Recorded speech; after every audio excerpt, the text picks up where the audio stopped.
বিসমিল্লাহির রহমানির রহিম।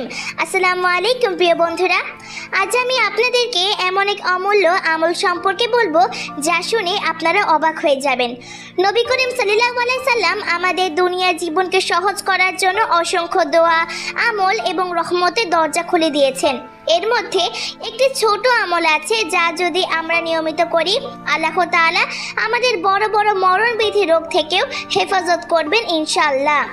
রাসূল সাল্লাল্লাহু আলাইহি সাল্লাম বলেছেন, যে ব্যক্তি প্রতিদিন ফজরের নামাজের পর এক গ্লাস পানিতে একবার সূরা ফাতিহা এবং 3 বার সূরা ইখলাস পড়ে পান করবে, সে যদি নিয়মিত 45 দিন পর্যন্ত এটা করে, আল্লাহ তাআলা তাকে যে কোনো মরণবিধি রোগ থেকেও মুক্তি দিবেন।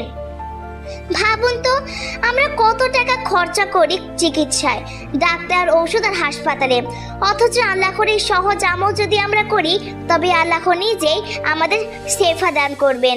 আসসালামু আলাইকুম ওয়া রাহমাতুল্লাহ।